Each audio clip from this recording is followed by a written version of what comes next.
Are you hiding in a bathroom? Yeah. Have you tried these smart toilets? They're a pleasure to the senses. If I had one in the chamber, I would rock this bad boy right now. Boundaries. We need boundaries. Welcome back to Should You Watch This with the Popcorn Priest, a weekly podcast where movie enthusiasts, ex-movie theater projectionists, new and old friends take the time to talk about a movie that we just watched and answer that very question, should or shouldn't you watch this? Back by popular demand, welcome to the show, Mr. Dan Sack Lunch himself. Glad to be back. Yeah, dude. Listen, if you haven't listened to our Mission Impossible pods, they are full of good times. They're full of awesome trivia, and for sure, they're full of tips and tricks. Hot takes. Yeah. A couple of hot takes for sure. So head on over there and take a listen. And I'm excited for this. And I'd probably say this on every single podcast. So if your listeners are like, yeah, we know Sekulich, like we know that you're excited about this. But I do get excited about the pod. But I'm excited about this week because last week we really kind of kept, because sometimes in week one, we'll let it out just a little bit on as far as how we feel, but I don't think we did that last week at all. Yeah, I think we kept it close to the chest, and now we're, always now on Should You Watch This? Part 2 is Spoiler Zone, so that's where we're at. Can I just ask, is it close to the chest? Can you say that? Because I always thought it was close to the vest. Oh my gosh. Well, maybe because I have such a hairy chest that my chest is a vest, okay? So I'm able to do both. Wait a minute. Is close to the chest the same? I don't think so. I think you. Okay. Thanks for exposing my idiosyncrasies of saying idioms that are not actually idioms. Thank you. That's not accurate. I got you. Thanks. Okay. Let's listen to the trailer. Jeez. All right.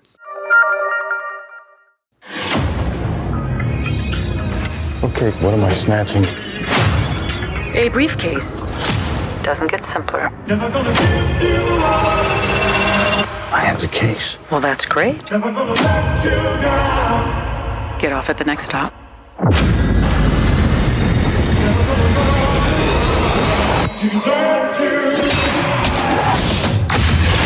I'm not the only one on this train looking for this case.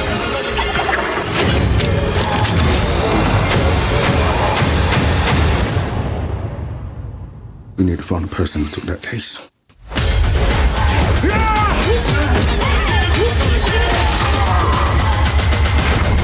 I gotta get off this train. Never gonna give you up, never gonna let you down, never gonna We'll ruin your life the way you ruin mine. Dude, I don't even know you. never gonna tell a lie and hurt you. Bro, isn't that the sickest trailer? That's pretty good. That's one of the better ones. And like the music in this one, I would say is a little underrated. I would agree. A lot of remixes. Yeah. Oh, dude. I don't know why. For some reason, I have a weird, I wouldn't call it a fetish. That might be a weird word to say, but I really enjoy like foreign language remixes of songs. I just love them so much. And they have a bunch of them in here. It's great. Yeah. I think it's hard for you to say fetish, especially after review the reviews with I love to splooge for those listeners that listen, week one. It's love to spooge, not splooge. Spooge. Sorry, spooge. Okay. Let's give the guy credit for his name. Originality, yeah, absolutely. Okay. All right, well, let's just jump right into popcorn trivia. Let me tell you something, Pandeo. All right, with new movies, this is Bullet Train from 2022, so it's fairly new. There's not a ton of information, but the stuff that my crack research team here at Should You Watch This have found, I think are really good. First one is Aaron Taylor Johnson, with a hyphen, lost a chunk of his hand and passed out after doing a stunt. Ill. Like whenever I hear chunk and then like flesh, that doesn't sound good, dude. It doesn't sound really reversible. Yeah, it seems like you're going to have like a divot of wherever that... Or to go back to one of your previous pods where you talk about Denzel's finger. Oh my gosh. Don't Google that. If you don't want to like kind of throw up a little bit in your mouth, he has the most jacked up pinky of all time. But He's really got a jacked up pinky. And I never noticed it until I listened to that podcast you did. But so does that mean Aaron Taylor Johnson now has like a hole in his hand or what? I mean, yeah, it could be like a stigmata now. I don't know. It's something. All right. Let's keep an eye peeled for Aaron Taylor Johnson's hands. Agreed. Second to last, popcorn trivia. Lich is the director. Popularized he calls it gun fu in Hollywood with John Wick, which we established last week. Ever since the 2014 film, every action movie has tried to mimic its fighting style. And I would agree. Even Lich's old movies like Atomic Blonde, which I failed to mention last week. However, the filmmaker took a different approach to hand-to-hand combat this time around, which I think is also cool for someone who may be a one-trick pony. The filmmaker explained that he was influenced by Jackie Chan in the way that the fight sequences blend comedy and combat, which I thought was really cool. Like in Rush Hour, which I watched some of that the other week, and they are so good. So good. The Rush Hour, I mean, those two together. Those two together are amazing. I don't care if they're old and maybe Chris Tucker's slightly fat. Like, I'd be down for a Rush Hour 4. Oh, 100. You want to reboot that? I am all the way in. Yes. 100% in. Back to this movie, I'll give you here's my first hot take. Okay. I thought the fighting was clunky. The fighting was clunky, you think? I did, man. It just felt like they were in such a confined space, and it just felt clunky. It wasn't that exciting. Maybe too rehearsed. Felt repetitive.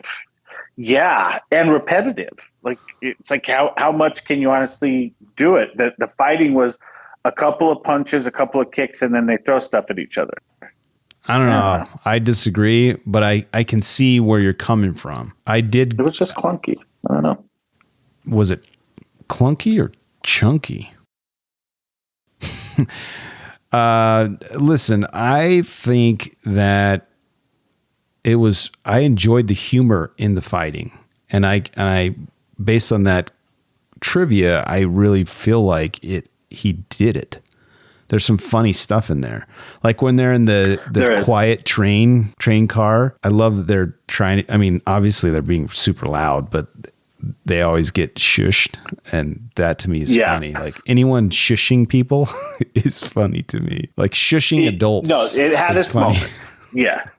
It had its moments. I just felt like they probably could have toned it down just a little bit. Yeah, but like, what would you do differently? Like it felt super repetitive. Gosh, it was like the same fight over and over. Nah, that's fine. We can disagree. That's fine. Yeah. But I disagree. Bullet Train is based on the novel Maria Beetle by Japanese author Kotaro Isaka, who also, I believe, I butchered their name on the pod last week, was also a writer on the movie. Oh, okay. Got it. Let's see. Let's check my crack notes. Yes. That the author of the film, or the author of the movie, the book. Should I say it again? The author of the book, and you even told me the right answer. The author of the book is also a writer in the film. Anyway. Kotaro Isaka. Kotaro Isaka. Published in 2010.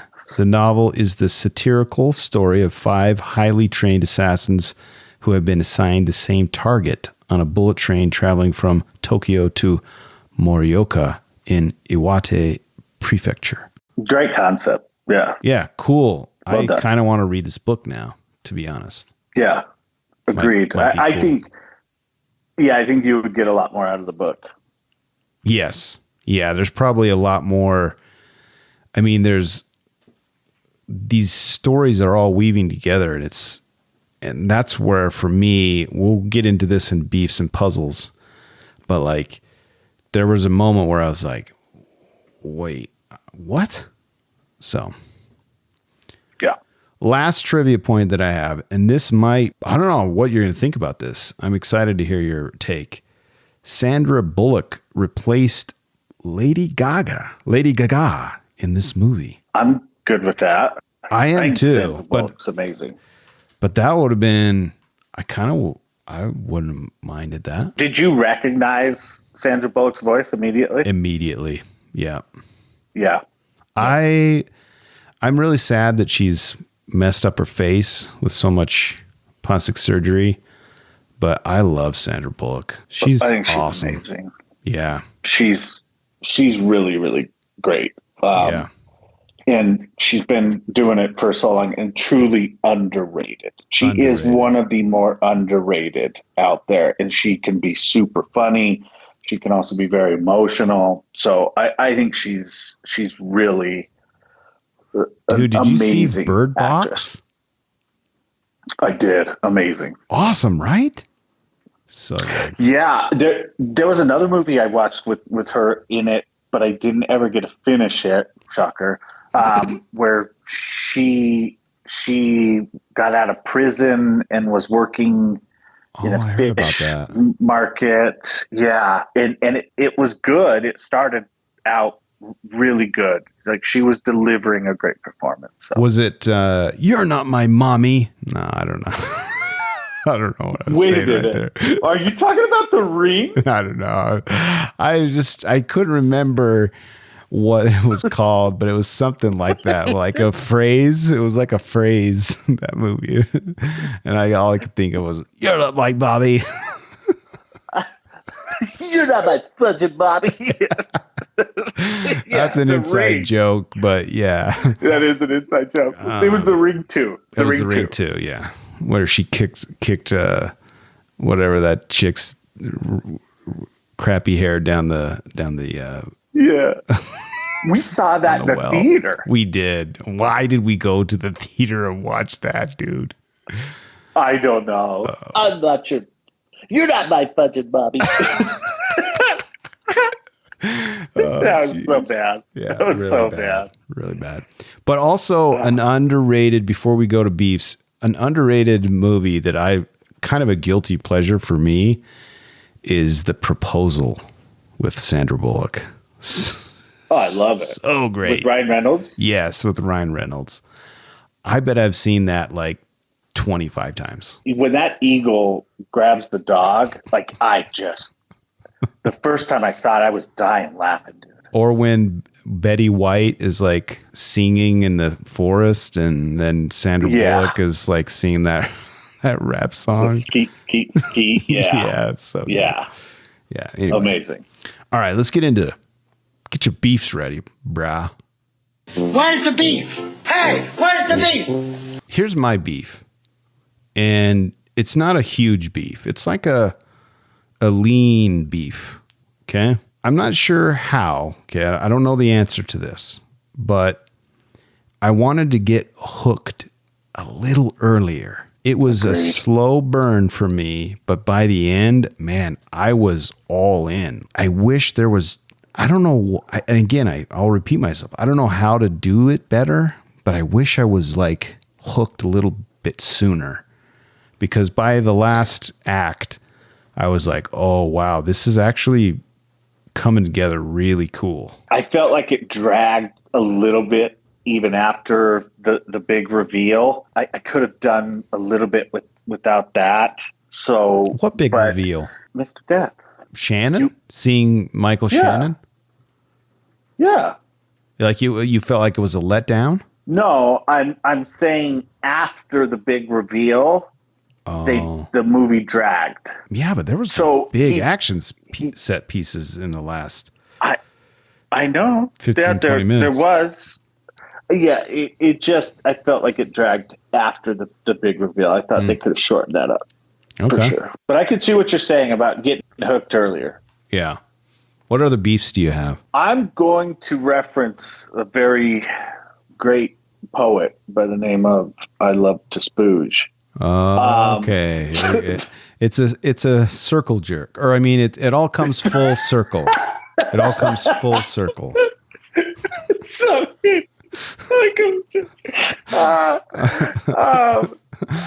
I thought the dialogue was shit, man. Oh, really? I could have listened to Aaron Taylor Johnson and the other gentleman. I don't know his name, but the two. Did you want to say the black guy? Listen, okay. I wanted to say. I think you're uncomfortable. I just don't want anyone to be mean. Like, I'm not trying to be mean. Okay. I just don't know his name. How is that mean? How is that mean? I just don't want people are Brian Tyree Henry. Oh yeah, Brian. He was great. Those two together are awesome. And they were, but how much? Again, it just felt so repetitive. I don't know. I could have listened to those guys more. And I know it sounds like you couldn't have, but no, I was done with them. I was done with just, it felt like every single character was the same character. Man, I didn't think so. I felt like they were all. I mean, they're all smart-asses. assassins, dude. And it's a comedy. Well, I understand that, but you do have silent assassins. You have, there's a lot of different. You got the brute assassins, and all of these were the exact same assassins that just wanted to say something witty every sentence. It just was too much for me. I thought the dialogue was garbage. So by the way, listeners, there's like a torrential downpour and thunderstorm at my house, and I've switched to a backup battery just in case, so that we will not lose any of this juicy tidbits. But there's a lot of noise. If you're hearing that, I'm sorry. It's rain and thunder and trees slapping my window. For what it's worth, I don't hear it. Okay, good. All right. Well, so you're saying maybe if like some of the actors were, maybe you had some that were played it more serious and only had one or two that were funny. I just would have liked more diverse characters. Man, not diverse as in, since we just referenced the black guy, like not diverse in that, but diverse in personality and character, and it didn't give it to me. Like Brad Pitt was the same guy as Tangerine and Lemon, which were the same guy as the girl Prince. The girl by Joey King. No way. Yeah, they were all the not same. the same. Oh man. No way, dude. All they wanted to do was try to have snappy one-liners every single sentence. It was tough, man. Wow. I thought it could have been so much better. Any other beefs, Mr. I should be writing scripts? Whoa! Wait a minute. First of all, I'm on a podcast reviewing, right? I understand. So I understand. I feel like I'm at home here. You're in a safe place. I thought we were in the trust tree. The trust tree. Dude, I just watched that yesterday again. I cannot get enough of Old School. You and I have watched that together a couple times as well. Multiple times. And we did a pod on that. We did. You're dang right we did. Here's a shameless plug. Please go listen to Old School, brought to you by the Popcorn Priest. One of our best, for sure. It was good. What do you have? Do you have any other beefs? You That's just have it. the one beef? The one beef is I wanted to get hooked Single earlier. beef patty. Yeah, single lean. It's a lean beef. Everything else is fine. Okay, a little grass fed. I gotcha. I kind of mentioned the clunky fight scenes and the clunky dialogue, the boring dialogue. I enjoyed the film, so I'm sounding like the contradictory reviews that we heard earlier. I did enjoy the film. I, like you, wish I would have gotten hooked a little bit earlier, and it pulled me through. But at the end, I did enjoy them pulling it all together. That the payoff, when I mentioned that earlier, the payoff was cool. Yeah, and believe me, like when we get to our ratings, that would have affected my rating heavily had the payoff been subpar. Yeah, I agree. All right, let's get into puzzles. A sphincter says what? What? A sphincter says what? What? Exactly. So this first puzzle is a two-part puzzle. So Brad Pitt's character says that he never forgets a face, but struggles to remember who the wolf is. Like, right? Like that felt a little lame to me, a little puzzly to me. Well, especially when it seemed as though it was just maybe a few weeks earlier that he was the waiter at the wedding. So I don't know how he could have forgot that. Yeah, like it's weird. And then this is the other part. In real life, I did not know this. Brad Pitt has, I pronounce everything correctly the first, second, and third time. Prosopagnosia. Prosopagnosia. It's in tight.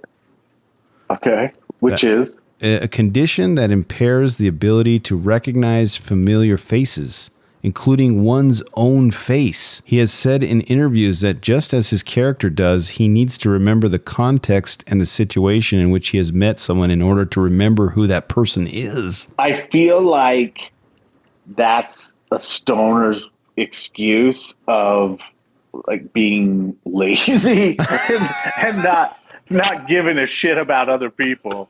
I knew you were going to say that because I suffer from prosopagnosia. Yeah. Okay. We all do. But I'm sure it's a thing. I'm sure that, like, even one's own face, when you look in the mirror, you're like, oh, dang, who's that? First of all, if I've gone 44 years on this earth and I've never heard of whatever it is that we're talking about, it's not a real fucking thing. So you're saying this is a 21st century disease. Yeah, for sure. Okay. Like everybody can identify as whatever they want these days. So Brad Pitt's just identifying as an asshole. Like if you can't remember somebody's face and name. They probably have a drug now that they could prescribe for prosopagnosia, and it's probably called Paxatrol. And one of the side effects is death. Yeah, or bleeding from the eyes, as we saw in the movie. Oh, yeah. Or bleeding from the eyes. Yeah. Or all orifices. Yeah. Yeah, those people must have taken Paxatrol. All right, here's another puzzle that I had. And this is a puzzle because I did not pick up on this. Maybe I'm just dumb. But aside from a henchman, everyone that tries to kill Ladybug is killed with their own weapon. The White Death is rumored to kill everyone who's come after him with their own weapon. But Ladybug, anyone that comes after him is killed with their own weapon. And I didn't pick that up. Did you? But I mean, who you probably don't care. Died. Everyone that tried to kill him. There's a bunch of people that he like kind of accidentally killed with their own weapon, like the snake stuff, the knife, there's other the gun. Like there's other weapons that he used, and they ended up their own weapon killed them. Okay, I see that. But I didn't notice. It seems like a cool thing, but I didn't pick up on it. I don't know how I missed that either. So I'm with you on that. Like, wait a minute. Why didn't I see that? This is another puzzle, my last one. Lemons and tangerines, which come up a lot in the film, belong to the exact same genus, family, and clades as one another. This could mean that the characters Lemon and Tangerine are in fact related by blood. Although rare, there have been multiple real-world accounts of mixed twins being born to interracial parents. What? Huh. Have you ever heard that in your whole life? Having a twin with a white and a black person? I have actually heard that. And really? Yeah. That's awesome. For sure. That's really, really cool. I guess I could see that lemon and tangerines belong to the same family tree. I guess that kind of makes sense. I mean, they're all citrus, right? I mean, fruit, citrusy fruits. Yeah. Yeah. So, okay. Yeah. Good puzzles. Any puzzles you had before we get into redemption? I feel like you had some other things you want to. Are you going to save it for your rating? Like some other hot takes? Some hot takes, yeah. Are you going to save it for the rating? I would probably say save it. No, I think I've got most of my hot takes out. You got them out. All right. I just want to make sure. Overall, it's a good film. Yeah, overall, it's a good film. So I don't think that I have really anything. Are you going to talk at all about cameos, though? Yeah, I really enjoyed the. But is that coming up? No, I mean, no. So I kind of want to make sure I didn't miss any cameos. I mean, the only one that like hit me over the head was Ryan Reynolds. Or no, it was Ryan Reynolds. He's in like a half a second. Oh, there's also Channing Tatum. Channing Tatum, yeah. But he's kind of in multiple scenes. I guess it's still counted as a cameo. Is there other cameos? Well, that's what. Like I thought those are the two. Because it was from the reviews.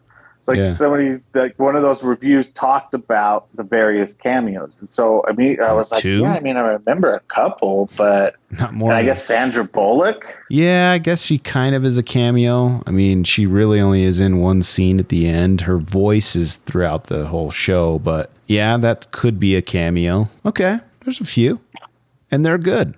Yeah, they're fun.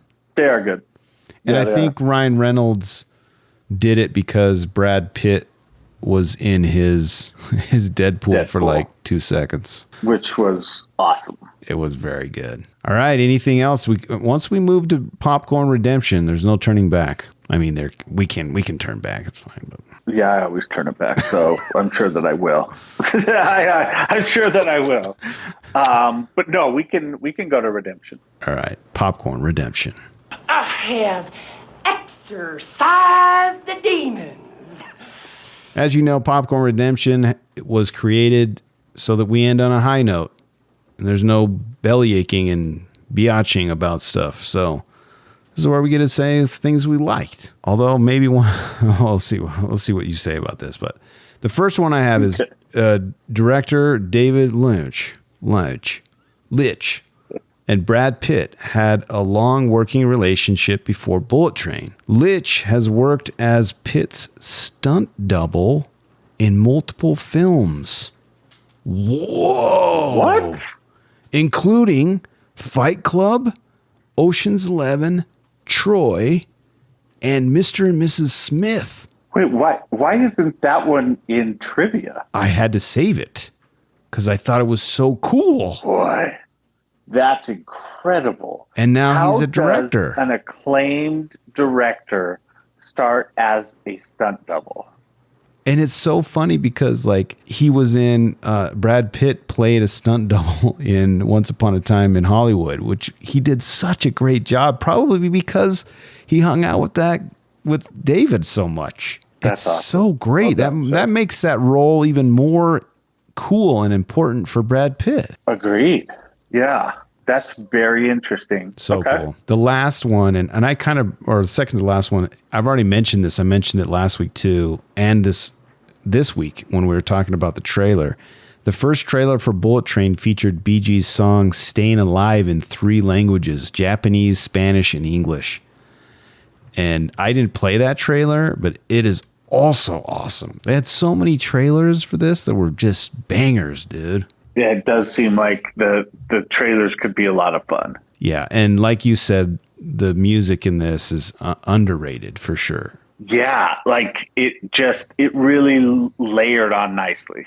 Yeah, I'm not sure why I selected this for my last redemption, and I hope it doesn't bite me in the butt. But you'll help me. Please help me through this, okay? Okay, I'm here for you. Thank you. Bullet Train also attracted some controversy as some accused the film of whitewashing characters found in the book, including David Inu, executive director of the Japanese American Citizens League. However, this is the crazy thing. The original novel, which again, I brought this up. I kind of want to read this now even more. The original novel author Isaka, who is Asian, did not share that opinion. The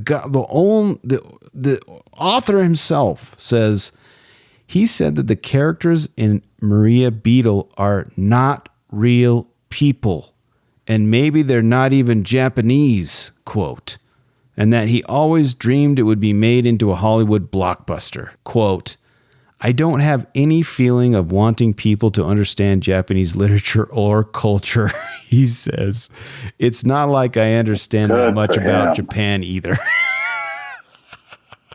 Good for him. So that's awesome. I don't think that you can release a film anymore without somebody complaining about equity and diversity and all of that BS. I mean, I don't see how you could call it whitewashing when, like, Brad Pitt and Joey King are basically the main characters of the group that are white. The rest, I guess, Aaron Taylor Johnson is as well, but everybody else is of different ethnic backgrounds. So it's I think it's just a cheap way of a cheap and lazy way to try to denigrate a movie. Yeah. I guess that's why I put it in redemption, because I agree when you need to cast someone like the great, I butcher his name, but the guy I love so much from Mortal Kombat. Hiroyuki Sanada? Yes. Thank you. We need all the great Asian actors that we have on the silver screen. Like, by the way, I don't think he speaks English. Really? Because I just heard him in a Mazda ad. Maybe he just learns the English lines. I mean, he has a very thick accent. But I didn't feel like he had that thick of an accent in this movie. And I thought that I had seen something previously that he doesn't speak English. And so as I was watching it, I was thinking, gosh, did they dub him? Like, did they actually have a voiceover for him? No, that was him. I would be interested to know. I felt like his voice is very distinct. He has a very cool affectation. I really like listening to him. Like, if you want, he's a really great actor too. Yeah. Dude, if you want to just like, you'll fall in love with the Mazda car when you hear the ad that he's in, because you're just like, oh yeah, whatever you want me to buy, that sounds very attractive and cool. I'm gonna have to watch that for sure. And he's like, he has the coolest haircut, and he's like touching the steering wheel, and he's like, I have come home. It's so dope. Wow. It's like the coolest thing of all time. So I probably will buy the car that he is advertising for Mazda. That's awesome. This segment sponsored by Mazda. Indeed, sir. Indeed.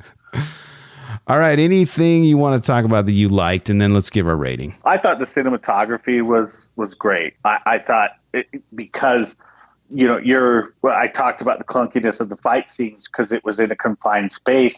Like, the fact that the cinematography, I felt, really stood out, and they were able to do that in confined spaces. So I thought that they did such a great job, and they really utilized the space well and made each car a little bit unique and really, I thought that part of it really helped move the movie along. So kudos to them for that, because I'm a big fan of cinematography. We kind of talked about a little bit from Top Gun and some of the nods that Top Gun 2 had. And so I'm a big fan of cinematography and can definitely identify movies where they did an outstanding job. And this one, it looks like not only did they do an outstanding job, but it looks like they probably enjoyed doing the cinematography on this one. So I thought that was great. I watched some bloopers and stuff. These guys had a great time making this film. And I will go back to, no matter what I'm going to say as far as, I think the only reason why the beefs I had, I think the only reason why is because I do feel like this could have been, I think the premise is epic. Mm-hmm. And I think the execution was really good, but not great. But I'm also not sure that they could have achieved greatness with this. I just am not sure. But I can tell you the premise feels great. I just don't know if anybody can achieve it. It could have been way more special than it turned out to be. That's like a John Wick special, right? Like John Wick, I'm going to watch many times. This one, I don't know if I'll return to it. I doubt I'll ever watch it again. But I would say that it's borderline watch again. Yeah. And the premise is just awesome. Yeah, it's fun. And you know what's also interesting, because you and I have talked about this before, how we are not a big fan of CGI for CGI's sake. Like, there's a lot of CGI in this, and I was like, I remember the train sequences and the crash at the end, and I'm like, oh, I know this is CGI, but I was like, whoa, this looks really cool. I was blown away. I didn't great. Yeah, I didn't feel like I wasn't taken out of it like some movies where you're like, oh my gosh, that looks so dumb. It was a good use of CGI and kind of melding the two worlds together. The cinematography and the CGI, melding that together, I think they did a great job. So again, for me overall, it really, really solid movie. I just wanted a little more. I agree. I kind of agree. Let's give our rating with that comment. Do you want me to give mine first? Yeah, you give yours first. Man, I know I bring this up more because I'm more self-conscious about it. When someone's like, oh, I kind of see that you have a weird mole on your neck. And then you're just like, really? Yeah, what is that? And then you're just like always like touching it and then looking at it in the mirror. And like everyone says that I give so many golden buckets. Like I'm now super self-conscious about it because I'm like, oh yeah, this is awesome, golden bucket. But I want to give this a large bucket, but I feel like I have to give it a medium bucket. I completely agree. I think it is a like, it's certainly not anywhere near a golden bucket. No. And I feel like to achieve large bucket, especially for me, because I'm just the opposite end of you, where I am probably too stingy, where people are like, come on, you're very bro. stingy. Like, yeah. Let's celebrate it. So I would give this a solid medium. If I'm going to give a large bucket, it's got to be a movie that I would return multiple times to, and this ain't it. Well, to think about it, like a medium bucket is 3 out of 5 stars. Like that's a recommendation, so it's good. If I'm giving something a 1 or a 2 stars, that means don't go see it. But this is worth a watch, and you can't see this in theaters anymore, which I bet would have been an even better experience. But if you can watch this on the biggest screen possible, it's a fun ride and it's worth watching. Yeah, and I would also say watch it with other people, because I think that would have made it a little more enjoyable for me to feed off of that energy from other people. Bro, so I think that would also make a big difference. That is a great point. Like if you and I had like a big old platter of wings and like sodas and popcorn and we were just having a great time watching this movie, it would have elevated it for sure. It would have been more funny. Like 100%. I think it probably would have achieved large bucket status. I agree. So yeah, because I watched it by myself, like in the dark, like a weird creeper. So, I mean, I guess you watch movies in the dark, but I don't know why I said that. But I mean, you know what I mean. Like, Yeah, I do. I just was like sitting there. Like, I do. I'm about ready to watch Bullet Train. I'm just talking to myself. Okay, cool. but yeah, it was. It's a really great point. Watch this with a bunch of your friends, and it'll be even more fun. Absolutely. Any parting thoughts? I would be remiss if I don't mention this at the end of part 2 of every pod that you have me on, but I love doing this. Your passion and your professionalism and just your overall approach on movies is so refreshing and so needed in a world of just complete upside downedness over the last 3, 4, 5 years. It's such a bright spot, man, and you got to keep doing it. I appreciate that. It means a lot, not only just coming from you as a friend, but also like that's the reason why as a I do fan. it. Yeah, like I feel like there is so much negativity, so much like criticism, and I just want to give back to an industry that has given so much to me. So much, and I just love movies, and it's so fun. And we kind of, we just gave a medium bucket to Bullet Train. But man, it entertained me for you, couple nights because you can't watch a full movie. Yeah. But for me, it entertained me one night, and I had a great time, and it was fun. Absolutely, man. But that's it. As always, for the Popcorn Priest, I appreciate you. Thank you. And thanks, Dan, for coming on the show. That's it for this week, but I'm with you always. Look for me in the cloud at Popcorn Priest. I love movies and would love it if you'd share the love. We just was talking about how you can help us. Share it. I believe that if someone in your life loves movies, they will like this. I guarantee you they'll like this. Another way to support the show is by throwing a few shekels at the priest. Visit patreon.com/Popcorn Priest and see what extra perks you can enjoy. If you made it this far, go give us a 5-star review on Spotify or Apple Podcasts or anywhere where you listen to podcasts. And always, thanks for listening. And thanks again to my special guest, Dan Saklunch Kulich, for joining us on this Bullet Train. Remember, when you watch movies, you can pop off, pop in, or pop out. But always bring the popcorn.